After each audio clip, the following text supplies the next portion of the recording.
What's going on, everybody? What's going on, everybody? It's your boy Deonte Burden, aka Mr. Short Dollar himself. Come to you guys tonight with a quick live feed. I've been busting my tail all day, but we have a live feed tonight where I will discuss some high cash flow business ideas.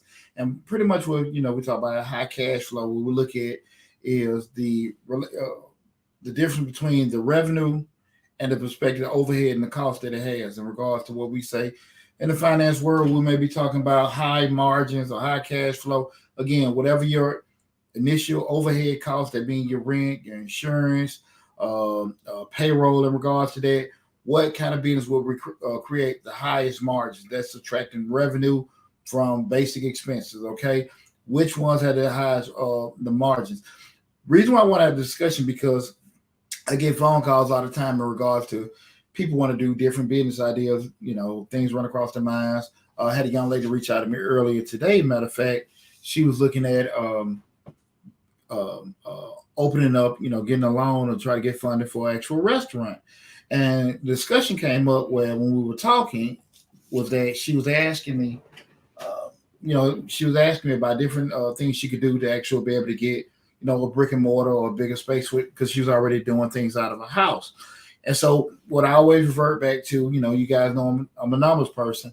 Have you done your numbers? Have you ran your numbers? And the reason why I say that is because far too often, sometimes we get bigger confused with better, right?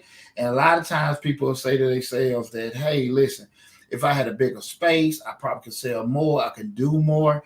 And that's not always going to be the case. Okay, so I'm going to run you down the difference. Again, we're talking about high cash flow business ideas. I don't know what the hell I'm getting tongue-tied. But yeah, high cash flow business ideas. And again, we're looking at cash flow, or margins, that being the actual revenue minus the overhead expenses, that profit. That's what we're talking about. Which ones yield some of the biggest returns in regards to doing that, okay? Because a lot of times, if you're not really experienced with business, a lot of times people equate busy as far as making profits, but that's not always the case. So let's get back to the story in regards to the young lady. So the conversation went about, she was had the restaurant, not a restaurant, but she was just selling, food on the weekends out of her place. What's going on, Coach? How you doing, brother? But yeah, the young lady, she was selling the plates out of her home on the weekend. She was telling me she was making, I forgot, you say for explanation purposes, she was making probably about, I think I forgot the dollar amount, but I knew it was coming at about $7,000 a month. Let's just say for easy math, she was making $2,000 on a weekend, right? On the weekend, we're selling the plates. And so the thing of what I looked at, so if that's $2,000, that's $4,000 a month. Her thing was, if she's able to get funding to get a bigger space, she'll be able to sell more plates because she's selling out. My thing, what I brought to her attention is I asked basic math in regards to what she was doing. I said, what were you selling the place for? She told me she was selling the place for $35, and she would sell out at 25 plates. So we look at basic $35 a plate times 25. I want to use better numbers though. That's why I got the $2,000 example. That was $875 a month. That was $875 on a weekend. Again, $35 place. She sell out at 25. $875 a weekend times 4. There we go. That's $3,500, right? Cool. Now we know with the $3,500. Let's take for example, we do know that there may be some kind of difference in regards to that's not $3,500 profit. She did had to buy, the food, the supplies, containers, things like that, right? Let's just say get a little wiggle room. Let's say the actual overhead, what her doing, even though she's doing out of her house, we're not gonna take the actual expenses that it would be for her, the uptick in electricity or gas for the food. We'll just look at basic food costs. So let's say that's $1,500, right? So that's still $2,000 she's making, right, on a month. $2,000 she's making net profit, right? The issue that I was trying to tell her When you start talking about going to a brick and mortar location, the increase of actually the cost of doing business. So now we start taking consideration. We got rent, we have insurance. You got code inspectors, food inspectors, all this kind of stuff going in. So you just uptick the price. So the thing of it is, if you're looking to break even with doing it, your thought process, yeah, I can sell more, but you're not thinking about the increase of price. The issue that comes with all that, like I told her, I said, what could happen easily was, I said, if you turn around, just say if you're selling 25 plates, right now you're selling out, you get a bigger spot, let's say you double up. So now we're looking at $35, 35 times 25. So, 35 times 50, I apologize. It's been a long day, y'all. Please bear with me. 50. That's 1750, right? And then times 4, right? We had $7,000, right? $7,000. Here's the deal what I was telling her. That's $7,000. You probably got enough to, like, with wiggle room. So we said $1,500 doing it out your crib with making that money. Let's say we double that up with doing it. So now we at $3,000, right? 3,000. So that's 7,000, 3,000, that's $4,000. So we're at $4,000 with doing that, with the margin that's going in now. So you ask yourself, would that be worth the risk of doing it? So the thing that I told her, I said, yeah, you can look at that. You can do that with one thing. But what is the quickest way for you actually to increase the extra amount of money you're making? Because one thing about it, too, we know the costs right now with being inflation, costs are doing what? Going up. I said, why don't you just change your prices instead of charge 35, maybe charge 40? Again, that may seem like, people may be kind of reluctant with doing it, but you can increase your prices and don't need to sell as many of something and still make more money, right? That's just like theoretically, we say somebody's getting their taxes done for $300 and somebody's getting their taxes done for $100, right? The person that's charging $100 got to prepare 3 taxes as opposed to one that's doing just one. So we got to kind of look at it in regards to that. The thing we want to kind of go with that, sometimes when you actually even be in a position where you maybe make bigger margins, sometimes you can kind of level off and be about the same. That's what I want to kind of get to everybody. You may sell more of something in a particular location. You may sell more, and you may make more in revenue, but after you subtracted all the costs you had, you still might be netting in the same amount of money. So the thought process is it really worth it? And that's why I want to have a discussion with you guys in regards to some high cash flow or high margin businesses. And the reason why I want to do this is just kind of these are some actual business ideas that you guys can do where it's not going to take a lot of capital out of your pocket. You have the risk of whatever you're putting in, but again, it's not in relation to actually the money you're putting in, the money you're putting out. It's a bigger chance you better make a fatter profit with doing it. So that's why I want to have that discussion with you guys today. Again, I am Deonte Burden, aka Mr. Short Dollar himself. We stream live on Facebook, YouTube, Instagram, TikTok, LinkedIn, and Twitter. The main page the main forum is the Mr. Short Dollar YouTube channel, where we have over 600 videos covering entrepreneurship, business, finance, and investing. Please, if you're on Instagram and TikTok, I don't have the link for you guys to go, but please visit Mr. Short Dollar on YouTube. Mr. Short Dollar on YouTube. Check out the channel and take advantage of all the great information that we do have on the YouTube channel. So back to what I was saying today, we're talking about high. Sorry, hell, I keep forgetting my train of thought. But high cash flow business ideas. So the first one I want to talk about when I talk about these particular different high cash flow business ideas. I introduce and talk about and kind of give you an example of what I mean in regards to, why most of these business ideas yield a bigger profit margin. The first one just will be, two and I'm very familiar with, and that's, starting up a course. And you guys know I have to, how to start your own tax business course. The thing of it is with the course is pretty much when you look at starting a course up, guys, in general, one of the main things about it is just that initial cost. Then you may have some, per advertising cost, just to push actually the course out. But actually, whatever takes you that framework to actually devise that course, from that point forward, once it's sitting in there, everything minus the actual monthly fee of the actual company that does it. And I think that can range you anywhere from, some that are free, and then you have some that maybe like $100, depending if you have more courses, it may cost a little bit more, but definitely that's just the only actual fee you have. The actual creation, then just the monthly maintenance fee to keep it on somewhere. Again, the only thing you may add to it if you're doing any kind of advertising, but let's put in perspective, right? So say if you're selling a course for $500, right? $500, and then you actually put in, this is just your course, right? 500 books. You have the monthly housing fee of $99, so that's $100, right? Then you turn around, you actually may put in, let's say $200 for actual advertising, $200 a month. So we're on the hook right now with $300. So $500 minus $200 profit you made off the rip.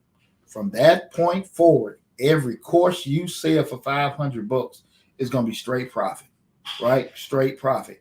And we went on the low end with $500. You're talking about, like you say, you got $1,000 course. Those actual the overhead price would cost still the same, guys. It's still the same.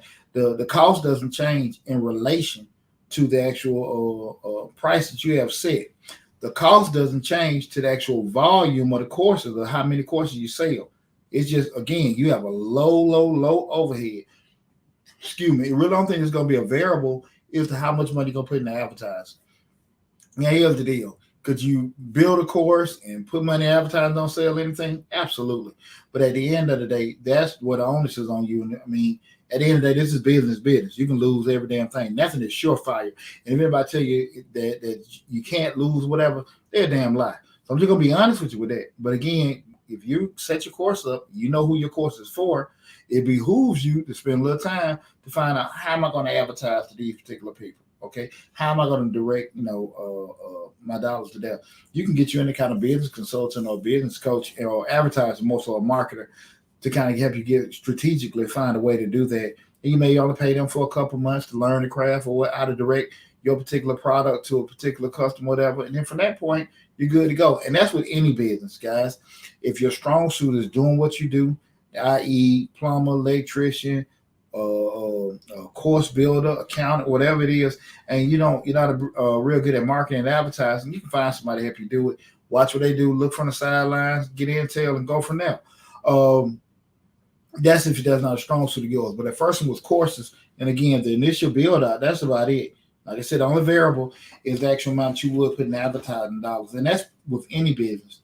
To be totally honest with you, because we do know advertising is the lifeline of your business. Okay, some things you can actually post, some things go word of mouth. But again, at the end of the day, I don't necessarily know how feasible, how much you want to bank on that with doing it, depending on what type of business you have. Okay, the second one being a YouTube channel. A YouTube channel, for the most part, to be totally honest with you, is what you just initially put into it. Now, you can't be in a situation where you actually got these all this high-end cameras, lights, and things like that with doing it. I wouldn't advise that starting off. I would just work on, work on your craft in regards to actually learning how to get good topics, set yourself up, be able to deliver it, be natural, be comfortable with getting in front of it. And then from that point, you want to, put a little capital behind the actual business. That's cool. So I would actually do from that perspective. What you got there, chat GPT? I don't understand what you mean right there, brother. That's the thing with a YouTube channel. And again, you have some people that actually have, just say, 100,000 subscribers. I'm just throwing a number out there, but just a bigger YouTube channel rather. And they may have a team set up where they actually got people actually writing, editing, and doing things like that. But they're operating at a bigger volume, on a bigger volume with doing that. But again, we start talking about high cash flow businesses. We talking about businesses where you're not putting that much into it. To be very honest with you, just starting a YouTube channel, the only damn thing you need is a Gmail address, right? Once you got your Gmail address, from that point, you can just fill in and stuff and just walk around with your camera. I mean, that's what I did. And actually, when we first started Changing Lives 7 years ago, hell, the brother that actually taught me, to help me get everything started, that was the thing you just told me. He said, D, hey, look, just get comfortable in front of the camera. What you got? Robert Well 540 said it will help advertising and will help guide you in many business. Absolutely. I appreciate you too. I appreciate that too also. But yeah, the YouTube channel, you don't have to put that much into it. You may can get you somebody to actually, do you a decent YouTube banner, things like that. Way everything's set up. You have different streaming platforms. Like I use StreamYard. StreamYard is actually a platform that you actually can connect all your social media platforms together on one channel with doing that. But for the most part, you don't have to do a lot. I'm just be very honest with you with that. With it, I think people spend more time in getting the bells and whistles instead of trying to just get something that people want to damn listen to, or even not being bored as hell. But I think sometimes if you kind of just put a little time into being the best you possible, I think that'll help you out a lot. When people do that. Let me see. Robert Will says free. We are trying to hold as much green as possible these days. Totally understand it, and that's the whole thing. I want to have this discussion in regards to high cash flow business ideas, is because we all very well, like I just said about the restaurant, prices of everything going up. You said that you want to have your bakery and stuff.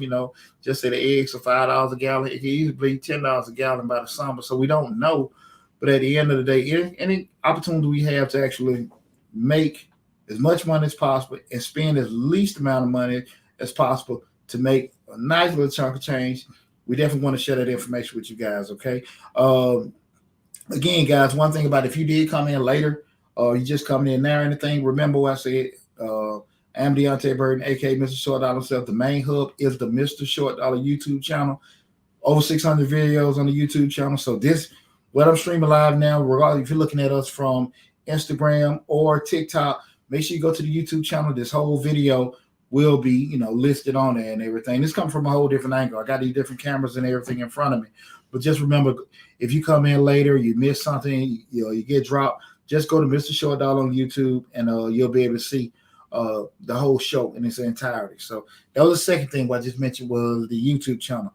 The third one is the vending business. Here's the deal with the vending business. And when we talk about vending business, we can be talking about your straight little candy machines, your soda machines, and everything like that. I've done that several times over the past couple of years. My only issue is, and that's probably I want to share with you guys, with vending business, very, very profitable business, very, very profitable business. Because again, the main cost you have, the main two costs rather, just the initial cost to buy your machine with doing that, and the second cost is more so just the which is probably a variable cost, stocking the machine up and making your sales from there. The challenge you may have on the front end, I always say, when you get in the vending business, they may have your soda machines or candy machines, bubblegum machines, whatever it is. I would actually kind of just do a little intel or checking first to find out, what businesses or what places need certain things. I wouldn't get the machine first. I would actually do some intel. So if you want to do, different warehouses, office buildings, and things like that, they'll stop for a minute. What kind of machines do they need? You just getting into it. I wouldn't go into getting, vending machine 2.0 with all this digital stuff and everything with doing that. You can get one of those, maybe I want to say, 1920 machines, but you can get some probably, those maybe 10, 15 years old. But I would also, before I make a purchase, do a little research to find out, how many repair guys are in your vicinity and what their prices are too. Okay, you want to kind of get that together. You may also, if you buy a used machine, if you talk to a repair person, just say, hey, listen, can I pay you like $100 consulting fee? I'm looking at getting some machines. You mind going with me to look them over to give me an idea if it's good or bad? I mean, the reason why I would say that is because you can easily get yourself in a situation where you bought, a lemon, and a lemon damn machine is not the same as buying a lemon car. You definitely ain't no lemon laws to get that one back. So I just will say that these are just some things on the front end. I always, say be very, very diligent doing that front end analysis. My brother Robert W540, thanks for helping teach people making money. Oh, my pleasure, brother. My pleasure.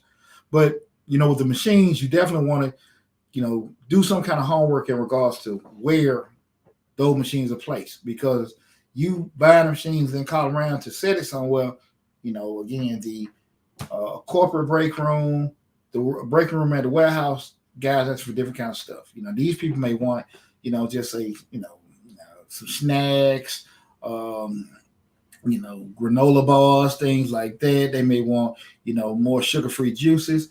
You go to the warehouse, guys might want burgers, hot dogs, honey buns, and stuff like that. I'm not trying to be funny. I'm being very serious, but you want to just kind of get an idea of, what the potential customer want, and with that, I go through a London Mormon. As I repeat the first two businesses.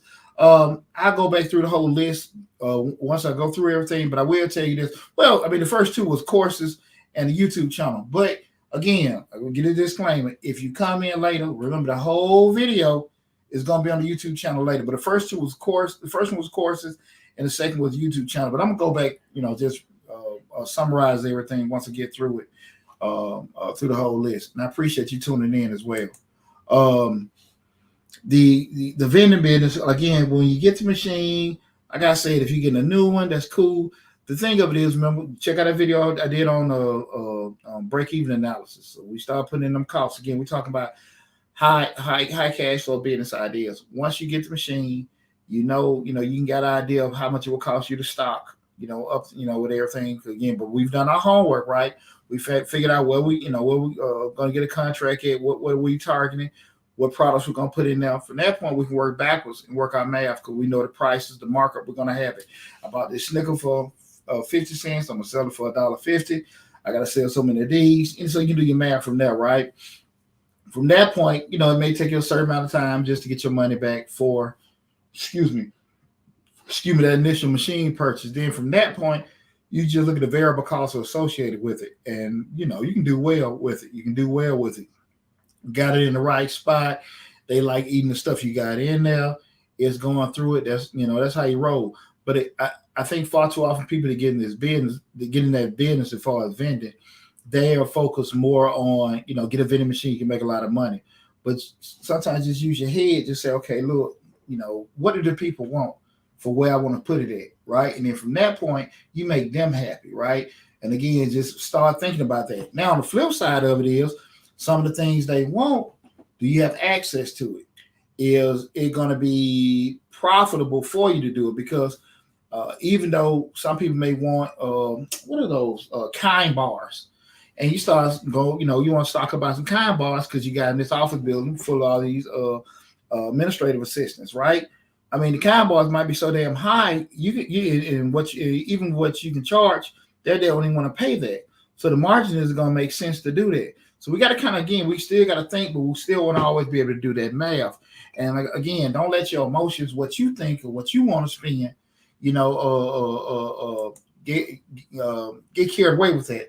I appreciate that, Alana. I hope I'm pronouncing your name, Alana Mormon. I appreciate that, young lady. Thanks so much. Get the emotion side out of it. I always, me, I'm always going to say, do the math, do the math, do the math.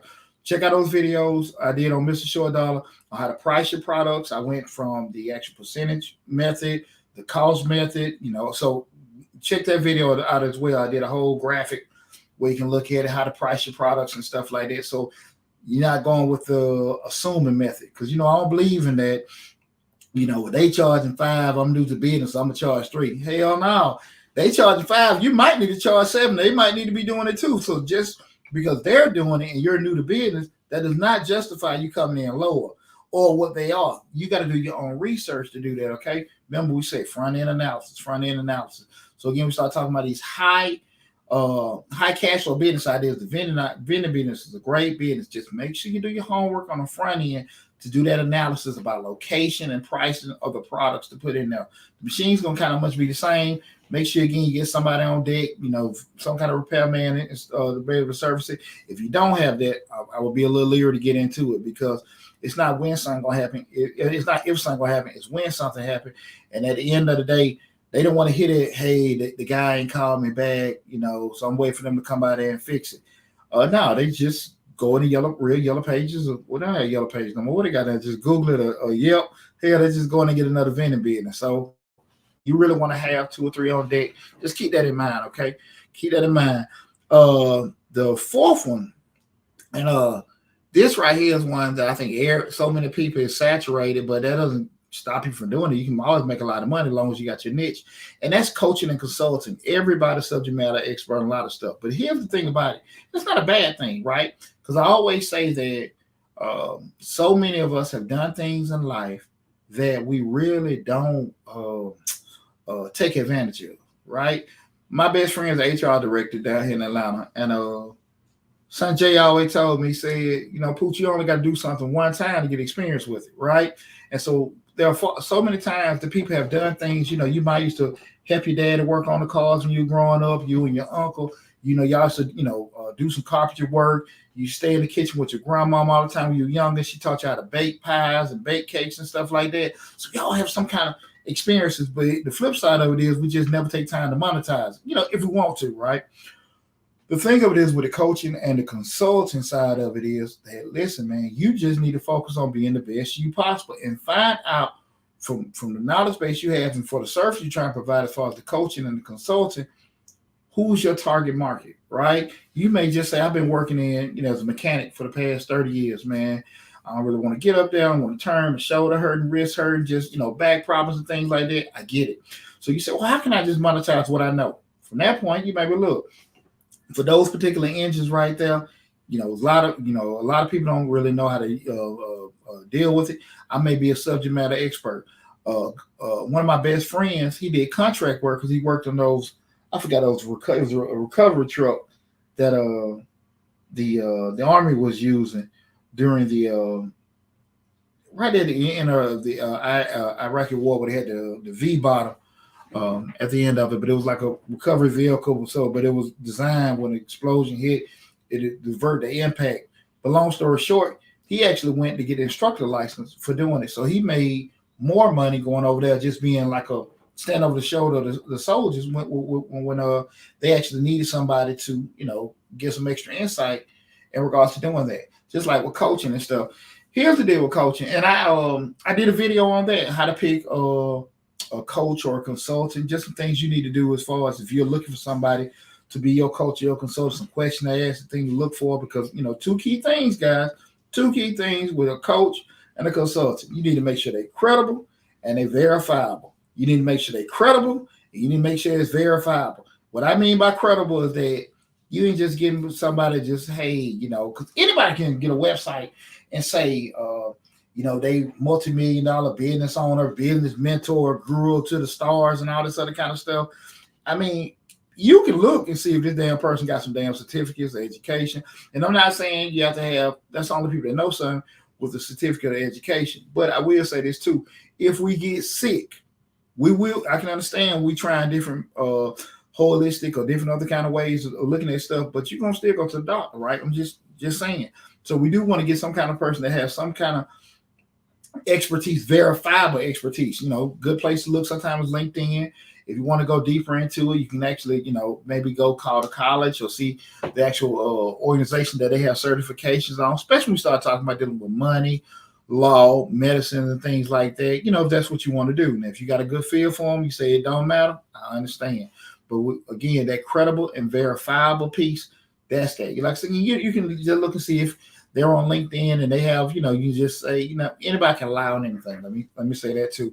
But most of the time, when you look on there, you can be able to see some of these credentials. You can also kind of back out to see, okay, this place is there actually certified with. Let me see, you know, the validity of that and all that kind of stuff. But you can kind of beat it up a little bit better as far as looking at them, as opposed to, you know, being falling, you know, in love with the glitz and glamour. You know, I'm down here in Atlanta. And, you know, everybody and their mama is an expert. Everybody's a guru here, there, and there. And again, they may have just got an LLC or something like that last summer. And they sold a couple widgets, and now they're an expert in starting their businesses and stuff like that. And you can lose your whole damn shirt, everything you got, just dealing with people like that. I never knock anybody about want to start their own business. What's up, Bucket B? My best friend. What's happening, brother? What's going on? You know, I never knock anybody that wants to get into business and wants to, you know, do for themselves and things like that. But I always tell people, make sure you can cover yourself. I mean, you know, if you're gonna deal with people, keep your name straight. So again, if you're looking at consulting or coaches, make sure they're credible and verifiable. But getting into the business for yourself, I don't think you need to do for the most part, guys. Like I said, just The amount of money you put in your advertising, the amount of money. Now you may have some costs here and there where if you want to just do some speaking engagements where you may want to pay to be a speaker on a certain platform and things like that. The actual, like I said, advertising, social media presence, things like that. But if your price is right, I mean, we're talking about, hell, one customer, half of the money you charge one customer may pay for your overhead for the rest of the month, and everything else is profit. You can make a lot of money as a consultant and a coach, a lot of money, but it does require a lot of hustle and bustle for you to get yourself in a position to be required or be, looked for as a particular consultant or coach. You got to get out there and get your hustle on with doing it. And that may be like for advertising, that may be actually, trying to tag along and meet with certain people, do certain things, collaborate with certain people and things like that. I think it requires probably a lot more of your time on the front end to establish yourself out there. But after that, I can just tell you guys, it can be a moneymaker. It can be a moneymaker, okay? The next one is personal training. Talking about high cash flow business ideas. Personal trainers, guys, I'm telling you, I can just tell you right now on the low end, you can just buy your little $100 training set from Academy Sports, and just find your damn park, and you can just sit here and just do group training and things like that. It's amazing. But again, you're talking about just the upfront cost that you charge people. High cash flow business ideas, guys. Again, we're talking about things that you just can monetize just off your regular life experiences, the things that are going on between your ears with doing that. And again, that one I just said, a personal trainer or coaching. I was a youth football coach, retired a year ago, youth football coach for 20 years, and I actually helped start one of the largest training organizations in the United States of America. I dare you, at one point, I think in 2015, ESPN had us as the second largest training organization in the Southeast region behind IMG. Like so I'm telling you stuff, this is verifiable. That's why when we look for these particular people and you looking to get in that business, two things: credible and verifiable. So anything I say to you, you can Google it, right? And a lot of people ain't gonna give you that charge, with that. But again, if you can actually want to help people get in shape and everything, I will say this. If you're going to go down that road, get some insurance and get some certification.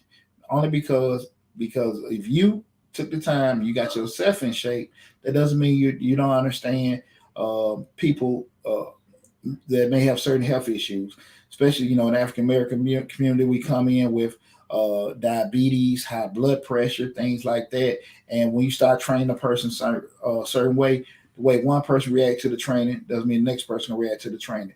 So make sure you get some kind of certification with that, and then make sure you get you get some liability insurance for doing it. Outside of those particular things, again, just the advertising and the hustle that you take to get you some exposure for yourself, I think you'd be fine. But that's a very, very lucrative business. But I just think far too often the only problem with that is a lot of these businesses that I'm getting in, or with business in general, a lot of people don't necessarily have that hustle bustle. When things slow down, that's when they want to quit. And if you can get in your head to say, listen, I'm in here for the long term, you'll be okay. Because a lot of pretty much, when it's in the business, once the train is rolling, you're making your money. But far too often, people just not ready for the train to get warm up to take off. I put my money into it. I got all this stuff. I got my LLC. I got all this stuff going. And I made these posts and nobody's coming to me. And you get ejected because the motion isn't going the way you want it to go. But that ain't how it works. Okay? You're in it for the long game, right? We ain't out there selling, patty pies. We're out here trying to make some money. And at the end of the day, you have to do some kind of social proof where people can validate you, some kind of, proof in regards to people can see what's going on.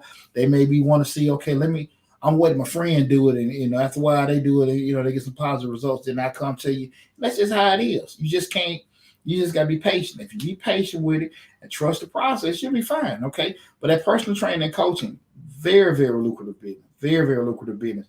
But again, try to get some kind of certification. And the more certification that you can bring to the table, I believe that you can increase the price for your clientele, because you can actually be depending on where you get certain training at, and it's not always required. Let me say this too. A lot of time business just like getting a job. It's all about who you know. If you know somebody in this elite spa where you can charge $200 an hour, and somebody was able to get you a job in there, that's how it goes sometimes. But then a lot of times, if you got your credentials together, you can go certain places and charge different prices. So it's give and take, but just to even cover you will help you say it, make it a lot easier. Get those credentials together. If you can get certain certification, things like that, you get the right niche, I think you'd be okay. Especially in the world we're in now with so many people want to be in shape, stay healthy, and also with the advent of youth sports just exploding, and everybody wants their kid to be the next this or the next that. There's so much a need for trainers, and the more that you can solidify yourself being a trainer instead of just a former ball player with some equipment, I think that'll help you out a lot because you can change the actual clientele and the prices. Because parents kind of finicky, right? Parents want a lot, but they don't want to pay that much. So if you can actually get yourself with the right certifications and actual credentials behind you, I think you can get you in a better base. And I think that was actually the method that we followed there when we went to solidifying certain things. We were able to go to a different demographic and charge a different price, right? So that's I can tell you from personal experiences that's one of the best things that a person can do is actually get those credentials and everything together. Another one is inspector or appraiser. You guys may or may not be familiar with the real estate market or even some things. Now you have to be with just real estate, building inspector, food inspector. Then one that outsourced. Shit, we just talking about getting the damn certification. And get the certification. Go through this the time to get it. You may have to spend the cost more so as your time to actually get your name out there and make relationships for people to call you with doing it. If you actually just a home inspector or appraisal, you get them relationships with the different lenders and stuff. Just say, hey man, make sure I'm the go-to guy to call. Take somebody some lunch. What's going on, my brother Dewan? I appreciate that. I appreciate it, brother. Appreciate it. We need to do some work together soon, brother. We need to do some work together soon, man. I'll reach out to you this week. But definitely from that appraisal standpoint, guys, we talking about high margins. And that's damn near 100% profit right now. You just getting phone, your basic cell phone bill or whatever, and you just got people calling you. All right, brother, I appreciate that. Just booking you. And from that point, hell, it's at your leisure how busy you want to be. But again, it started off the same thing. This whole thing between business and business. Business go fast. When we start talking about doing business, getting relationships together, right? We talking about inspector and appraiser. I'm talking about damn near, what they got probably 98% profit, right? You start talking about that, you just spending a little time. And when I say little time, that maybe be 6 months, it may be a year. I ain't say you got to quit your job while you're doing it, but you just constantly making relations. You might got to send some gift baskets. You might got to take somebody to lunch, but you building relationships. That's all business is. Business is all about relationships. That's what people don't understand. Excuse me. Something that sticks with me. What's going on here? I'll make sure this thing didn't go out. I think I have should I have a glitch. Okay, cool. We're back with the stream, y'all. I thought I had lost everything for a second. We had a gala with the one. I'm a treasurer for the 100 Black Men South Metro, and one of our elder brothers said something that he was giving a speech and it stuck with me, and I kind of correlate this with business. He said a lot of guys coming into this organization and they come in handing out business cards. Can you think about elite organizations kind of like a 100 Black Men? People is by networking, get to meet people and things like that. But he said something that stuck with me. It was the truth, and spot on in regards to business. He said those guys that come in handing out business cards don't last long, because what people don't understand, people do stuff for you because they trust you or they get down with you, right? Not because when you go in them kind of circles and stuff, everybody got something going on, right? It's not like I'm happy to meet you. I'm happy to meet you. But if we got a relationship, I can get down with him. Her name is good, and I've seen you do a couple things, watching from the sideline. You help me with this, I help you with this. I called you with a question, you called me with a question. We kind of venting each other, kind of see, okay, what do they know and everything. And once we got that relationship going, it's definitely gonna call us, hey man, listen, you need some taxes done, call D. You need some financial statements drafted up, hey, call D at Majestic and everything. And those are the kind of things, the relationship with doing it. You say, hey man, listen, D, man, I got this guy, man. Listen, it's last minute. They gotta close tomorrow. They need these financial statements. Brother, can you help me out and stuff like that and everything? Man, I'm about to close, but I tell you what, I got you. And at the end of the day, those kind of things help. I've had so many people do things for me because my name good, and when they needed me, cool. But you understand that again, that's the relationship. Everything is not going to be transactional. You know, a lot of times people, people deal with you. Nobody trying to tell you to cut your prices, but the relationship, I can't stress that enough. And I think a lot of people that are new in entrepreneurship, they struggle with that. And if you come into entrepreneurship and you've been in some kind of hospitality industry, you kind of understand a little bit more for the service piece of it. But a lot of times people get into business and they don't understand that whole relationship and scratching palms and all that kind of stuff. They don't get it because everything, I say this, I gotta have this and all that kind of stuff. Once you got actually a real live network, what I mean by network, that network, your network is almost like a monetary asset can be attached to it, where you can actually got people in your network that are decision makers. They actually, instead of just worker bees, and when you have a network like that, that's when you get a lot of stuff done. That's when you can help yourself, help your family.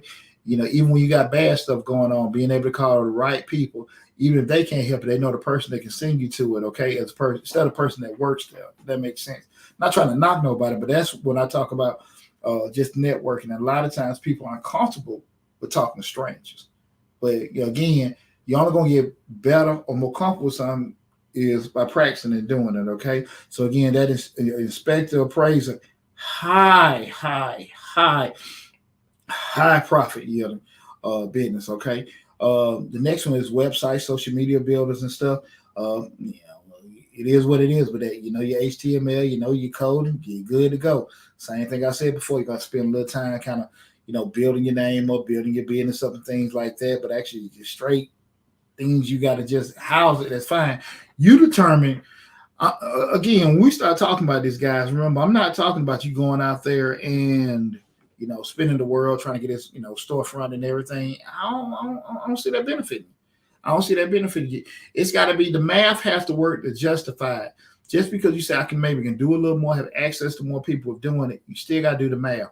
And a lot of times you can actually just increase your prices to make up for the difference that you feel like you may be making. If you actually go get you a brick and mortar spot, right? That's the thing about it. The pandemic did teach us something. The pandemic taught us, hey, we can work remotely. We have something called the internet, and I do not have to meet you. We can do all kind of business in our pajamas all day long. Okay, so just kind of keep that in mind. But a web developer, social media expert, things like that, the main cost is gonna be your time. Okay, so I will say this, guys. When I'm giving these, and I'm gonna go back over everything. Remember, most of these ideas that I'm giving you, you can go to your local community college, right? I went to grad school at Clayton State here in Metro Atlanta, and I get a newsletter every quarter in regards to, like, they have their little certificate programs for coding, HTML. I think if you want to become a what's the word called? Code enforcement, private detective, certified contract. They have different programs. They're like HTML, QuickBook courses. But I say all this to say, most of these things I'm talking about, since one that may require some kind of certification, you can go to your local community college and pay $300-400 and get certified to get some kind of education on this stuff. Okay, so again, I'm not talking about stuff that's going to cost you a whole lot of from a monetary standpoint. You're going to spend some time. And that's one that, I'm big on time. That's like I said, I always say that's the new currency. I'm a supply chain guy. So that's why, we can be as effective and efficient as possible. That's great. But at the end of the day, we're trying to, plant these seeds and build something. You got to spend a little time with doing it. As long as you got that in your mind, I'm doing this big picture wise, you will be okay. Okay, now, the last one I want to go over, guys, is photography. For I told so many people, I see it all the time. You see the sisters like Eric. You know what? It's funny because and I love everybody feeling good about themselves. But I see more women now, the fellas too. Everybody want to take their chic poses and all this other kind of stuff. Have not had one bit of modeling training and everything like that. But they got their poses, they got everything set up, they got the right filters and all this kind of stuff. People pay a lot of money to do that. If you really want to go out there and get it done, you do again. The only, I think the biggest piece you'll pay is probably for that initial equipment. I would say to the point I just brought up, you can go to your local community college, take some classes here and there before you spend a lot of money to actually buying a certain type of camera. Learn, angles, learn settings, learn backgrounds, learn themes, learn all that kind of stuff. Once you learn that, from that point, you can just start investing to yourself in regards to software and cameras and things like that. But you will be amazed how many people out there are looking for photographers, right? Photographers from a personal standpoint, photographers from, just your products and stuff going in certain magazines or certain things, or, you're just taking, certain pictures and things like that. And with software does so much in regards to, you had, 30, 40 years ago, people had to sit there and be in the red room and all this and different kind of things they had to do, try to fix pictures. You don't have to worry about that now, right? You can actually take your pictures and they can touch it up and everything. And 20, 30 minutes later, everything's done. Stuff that would take over a week, 10, 15 years ago, okay? High. Outside of that original setup cost, i.e. camera, i.e. software, straight profits. Again, you might have the advertising fees. Again, we're talking about high cash flow, high yield, high profit margin business ideas, right? Guys, they are out there, okay? They are out there. So what I want to do is go back over everything from top to bottom, just rehash it. The first one is courses. The second one is a YouTube channel, social media, however you want to do it. Third one is a vending company. The fourth one is coaching or consulting business. The fifth one is personal trainer. The sixth one is an inspector or appraiser. Go get them licensed, guys. You're thinking about it, you got some experience with it, take advantage of it. And listen, these are things you can do in addition to your regular everyday job, right? They don't have to change your whole lifestyle or anything. You can just do this in addition to. It's just another tool in the toolkit to have, right? The next one, I forgot what damn number this is. The next one is website or social media builder, all right? And the last one is photography. Guys, listen to me. Take advantage of these opportunities out there. I always tell y'all the world is flat and the world is waiting for you to go out there and get that money from it, okay? And I always want to make sure that, when I'm sharing information with you guys, you're understanding that a lot of stuff just really depends on how hard you want to go out there and get it. I'm not going to be the one to sit here and say, I've been in business, this 21, 22 years. We've had the tax business, accounting firm, whatever you want to call it. We 21, 22 years. And the first 5 years, man, I was on that damn chilling circuit. I had a nice job downtown Atlanta, nice office, oak and marble. So, it wasn't pressing to do it. And then it kind of like at that midpoint, that's when I kind of like, hey man, let me put a little more time, be a little more serious. And, and the money changed from there. And I started going to, mastermind groups, started getting a coach. I started putting a little money behind myself. Start dropping a couple thousand here, a couple thousand there to get in these groups and going to these coaching sessions and stuff. And then I seen everything change. Then I was like, shit, I don't need that job. Now, again, I'm not telling people to leave your job, but I'm just saying I put that work in, put that time in with doing it. And I had my little feel through period where like, I'm just going to do this and do that. And I don't know how it's going to go and stuff like that. But once I kind of, matured into everything, it was cool. But when we start talking about the ones I wanted to share with you guys here are not only good ideas for business if you want to make, high cash flow, a high yield and high profit margin, they don't require a lot of capital. Because far too often people ask me all the time, like, hey man, I need to get this loan, I need to get this, I need to get my credit, I want to get a grant. Y'all gotta understand something, that your dream should not be based on the access somebody else give you to get it started. Let me repeat that. Your dream should not be based on somebody else giving you a damn decision if they're going to give you some money for it. If you want to start that landscaping business, you want to start that bakery, you want to start this recording studio, you want to have it shouldn't have a damn thing to do with if somebody else going to give you some money or not. Your journey to get it started maybe just, shift or change, may take a little longer. That's fine. But if you're not willing to go the extra mile to make your dream happen, you really didn't want it. You really didn't want it. You really didn't want it. And a lot of times, people use that as a protection mechanism to kind of stall themselves. Man, when I get my money, I'm gonna do this. If I ever get this, and I'm gonna do that. I don't think I need is a little bit of this, and then I do that. That's bullshit. If you really, really want it, nobody else can sit here, can stop you from it.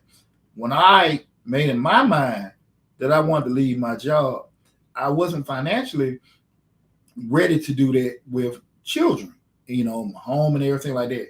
So I spent 2 years, and I've shared this story with people a lot. It took me almost 2 years to get my finances in order where I could live off the bare minimum, where I needed the bare minimum for my business where it could just cover my household and things like that. And then from that point, I knew I could bank on me to make it a difference. But it took me 2 years to get myself to do that because I wanted to go out there and do it on my own.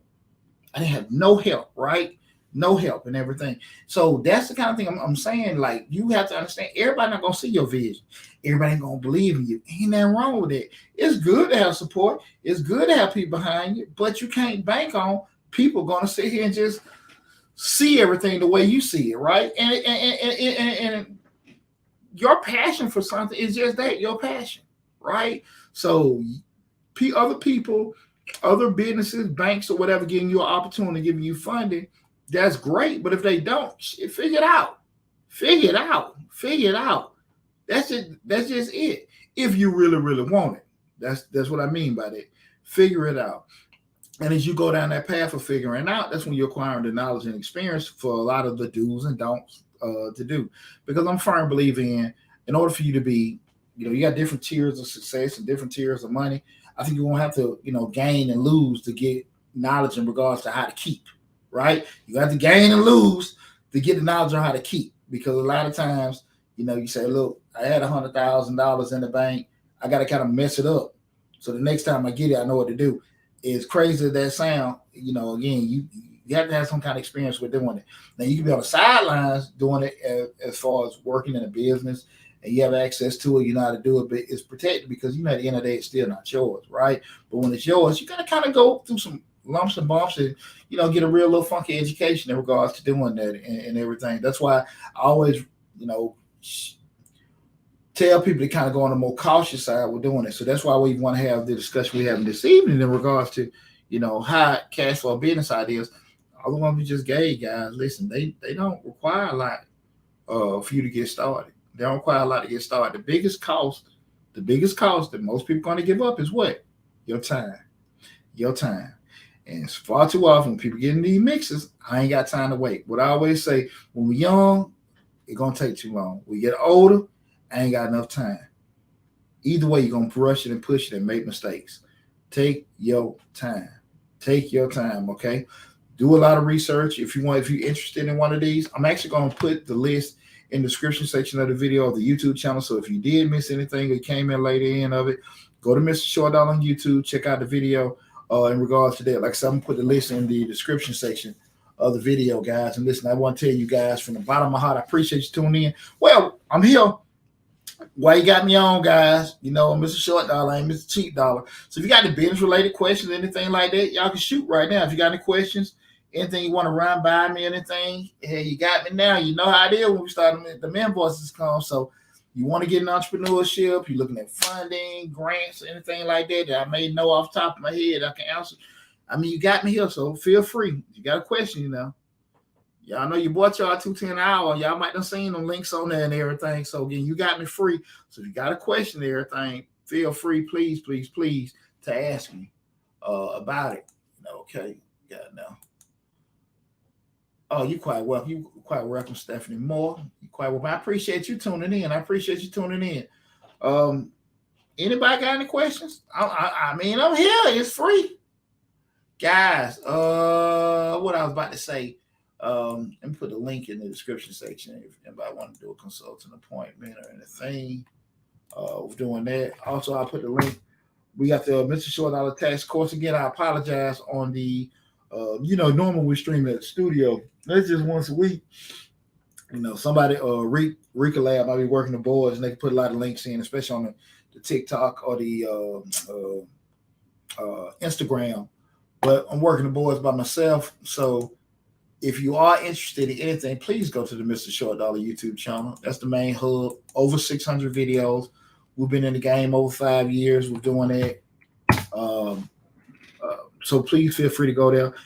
I just, run my mouth about the tax course. I have the Mr. Short Dollar Tax Business course where I made a course where if it's created, if you want to get into tax preparation business or you're already in the tax preparation business, and it teach you how to run a tax preparation business. Far too often people, I'm pretty sure this time of year you're seeing everybody and their mama posting they're doing taxes and stuff like that now because they see it as probably some profitable business. It's okay business to be in. But it's not one of those type of businesses. A person tell you if you do 100 returns, you can make this. That's cool. But who the hell 100 people you're going to get, right? And I always kind of say, if you being realistic, you're going to get these amount of people this year, these amount of people this year, these amount of people this year. You can be realistic about growing it. But what I do is pretty much teach you if you want to have a virtual office space, you want to have brick and mortar, how to advertise to your customers year round, how to maintain relationships, how to create a referral-based culture, how to actually, from an operation standpoint, just say brick and mortar, they come in the door, from the moment they come in, sit down, get their taxes done, leaving out, and even after that day when they left out, how to maintain that relationship from the brick and mortar perspective and also from the virtual perspective. I give you my marketing calendar. I give you my advertising calendar. I give you all that information. I give you all my intake forms in regards to the questions you should ask and things like that.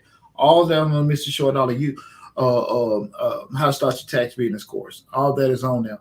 And some things I actually, probably, promote a little bit more. I've been knee deep with tax season just started. So let me get a couple questions. I'm gonna come to you right there on TikTok. Give me 1 second. Stephanie Moore is asking from YouTube, are there any tips you would share about doing that? Be a little bit more specific with me, Stephanie. I was just running my mouth. I apologize. What is the that? I apologize. I'm running my mouth. Let me see. Okay. Oh, no. I'm sorry. No, I need that. Let me fix this. Stephanie Moore just asked, I apologize. I just started event planning business, but I'm looking for donors for an event I have coming up. What I will say is this. Okay. We just talked about this. No. That's my fault, Stephanie. I was reading too fast. Atlanta Public School graduate. No, that's my fault. But what I would say, if you're looking for donors for your event planning, what I would say too is mention down when you have the event. Who's actually what kind of event you're gonna have when we say that you may to alleviate costs, you may get people that can actually donate some of their services. What I mean by you have a DJ that may be an up and comer. You may have somebody actually do balloon services. That may be an up and comer. I don't know if up and comer is the right word, but just somebody trying to grow their business and get exposure. DJ, lighting, maybe some people that may help with the setup. I don't know how engaged you are with doing in regards to what you're asking, because the question was asked, the help with donors. I don't necessarily know the monetary aspect of people contributing money, but you probably get the services or some of the costs alleviated. A new catering company that's looking to get started and things like that. You can collaborate with them. But listen, can you do this at such and such cost? Or hey, you can come in and you guys can do that, and they can actually get themselves exposure with doing that, and they can maybe have a table or something in the front to help them get exposed to it. So you can get probably a lot of donated services for people. The actual monetary donations, you can usually I would say try to actually get relationships first. I always say get relationship first, then ask for money. I'm not a big proponent of asking for money if we don't know each other. And I'm saying that I'm a board member for the 100. So we spend a lot of times maintaining relationships year round to actually, so, it's more so like they're compelled to give us money as opposed to, because we're going to do something with their business and they're going to do something with us. So if we go into this place to ask for donations, we're going to spend money with them during the year, and then they're going to spend money with us during the year. Again, that's the whole relationship concept. So I would say, with from the donors and sponsor standpoint, I would probably try to get actual some of the vendors to come in and actually, donate some of their services, but also getting exposure. And then the people that will actually want to come to the event, try to get focus hard on who you want to get future relationships. Use the first one as a learning mechanism, and then from that point, you can actually expand it. Now you got relationships going. You can nurture the relationships, and then from that point, you can just go back to them later. Hey, listen, we're gonna have this next event. We put a lot into the last one. How would you like to be part of this next event as a donor or a sponsor? I hope I answered your question with that. But I always kind of like I'm big on getting a relationship first, and then we go, start talking about getting money and everything after that. Okay, Matt Davis 40. I hope I answered your question. Let me know if I did or not. Matt Davis 4841. I missed the business ideas. Could you shoot off a few? Matt, I'm gonna tell you what. If you go to Mr. Short Dollar on YouTube, because of a few, check out the video and everything's there. And I'm gonna put the list on there.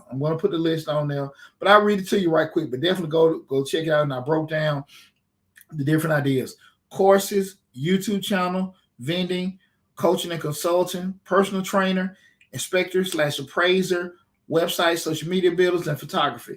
But go to the YouTube channel, check out the video. Definitely check out the video. And because I went through it all the way, and I think it'd be super beneficial. Go to the video, and when y'all go to check out these videos, please subscribe to the channel. Okay, cool, Stephanie. I'm glad I was able to help you out. But yeah, I'm a very big proponent in doing business about relationships. I ain't too big. Cool, Matt. Cool. I'm not too big about asking for money. I'm on the palms down, palms up process. That's me. I used to, even as a youth coach, people would always just say to myself, man, because I'm not big on standing on the corner with a helmet or a baseball cap asking for money. I was just, I took and I shared them, giving you guys for free. And for years, people were like, man, how in the world do you get us so much money with your team and stuff like that? And I ain't, to be able to do it. I took a 5-mile circumference of the park I was at, and all the restaurants and bars, fast food. I made sure I went there, had a conversation with the manager, and say, listen, every Tuesday at 6 o'clock or 7 o'clock, I'm gonna have all my team and stuff like go there. Can I get 10% of the ticket? Every Wednesday, such and such, I'm gonna have all my team and family and friends come in and can be 10% of the ticket. The bars in there, I'm gonna have parents' night. I'm gonna have all my parents come every second or third Wednesday of the month. Listen, I get 10% of the ticket minus the alcohol. And I mean, I had, like I said, shit. I mean, I'm sorry with cursing, but hey, 20, 30, sometimes $50,000 in my accounts. And that was because I was all about maintaining relationships with the businesses in the community. I wasn't going to them begging for money. And at the end of the day, don't get it twisted. Don't think none of these major corporations really care about, the community or they're donating and stuff like that. It's all about relationships. If you feel you see that Coke is being, dealing in the community and they're donating funds back into the youth programs, you'll be inclined. If Coke didn't feel that there would be a positive response, regardless of what they say, I don't believe they'll be donating some of these things, because there are some things that actually don't align with some of these major corporations. They just won't give money to it. That doesn't mean they're bad business, but if they don't see it align with what they're trying to do, they won't donate to it. So I always had a palms down, palms up perspective. So if you come to anybody to do something, well, listen, man, that's the deal. You look, I need to do this, but what I can do, I can give you this, that, and that, make it beneficial. Old head told me a long time ago, when you do a deal with somebody, and this not being chauvinistic, this could be a man or it could be a woman. But he always said, you all want a man to feel good when he get up from the table when y'all done did a deal. And that could be a woman, whoever. But he was just pushing that to me because you want to make sure it's fair. You don't want everything to be so one-sided that you pitch it. Because I get calls all the time. Hey, Deonte, I got a business idea. Why don't you, I just need you to invest in this. And this ain't no damn investment. It's like I'm giving you money. Like, I don't even get the whole concept of you paying me back. And then I get paid back the money I gave you. So I'm going to give you my money to get my money back with nothing attached to it. No hell. No hell. And if it doesn't fold, you still get to keep everything. No, no hell, no. And I say all that to say, and I've done videos in regards to how to set up deals, how to how to have conversations with other investors and people like that. We have videos like that on Mr. Short Dollar. You got to make sure everybody leave the table feeling good. It might be stuff like, yeah, I missed out on that and all that kind of stuff, but we cool with everything else. You got to be ready to negotiate. Negotiating ain't about everything just working out for you. That ain't how things work. It just ain't. It just ain't. And that's why you don't have a lot of true deal makers out there. But when you start talking about you want to go next level, and this is a good point, what Stephen bringing up, with the event planning,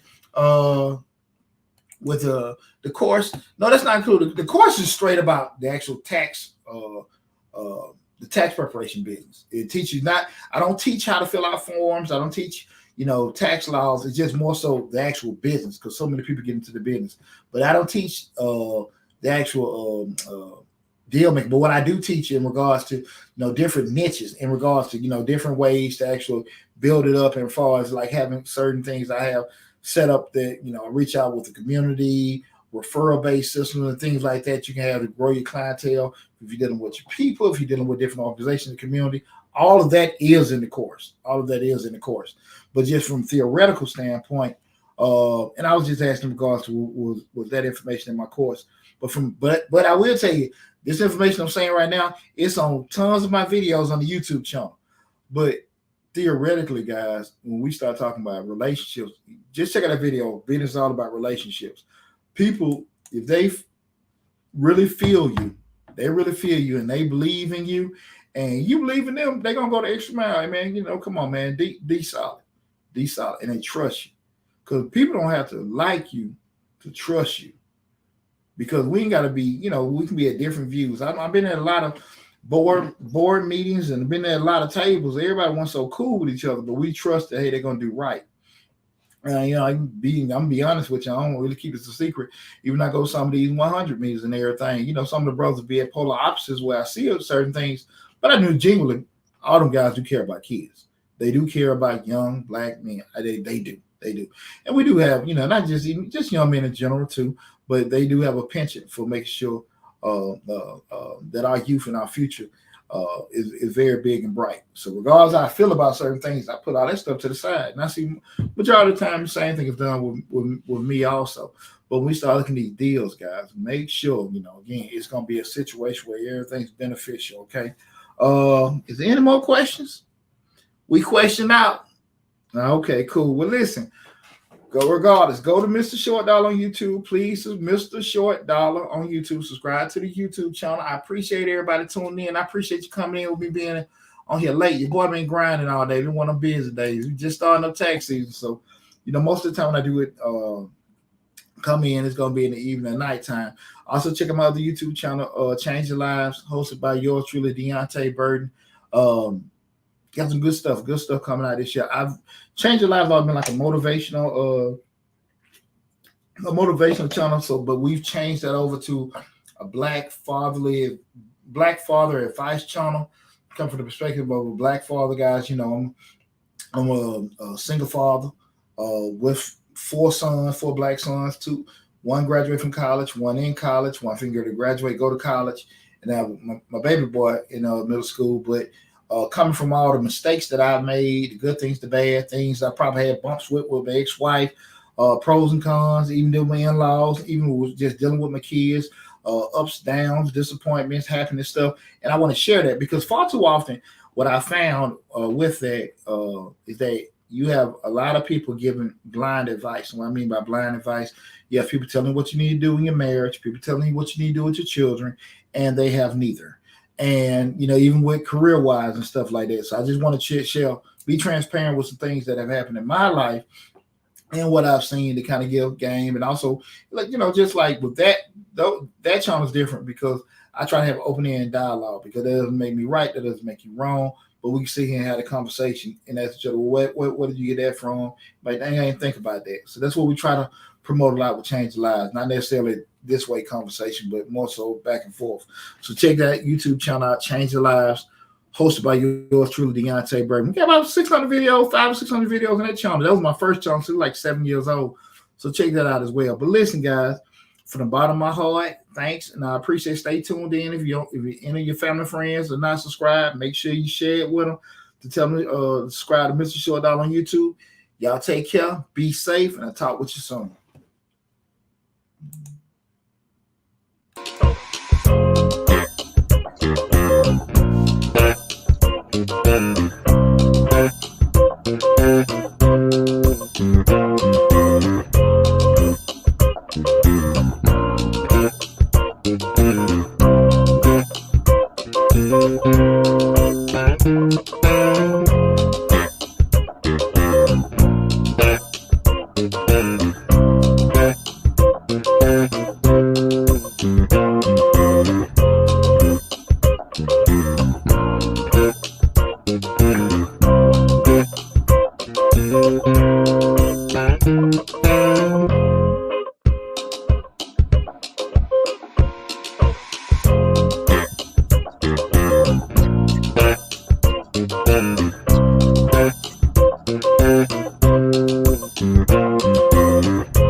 Burden.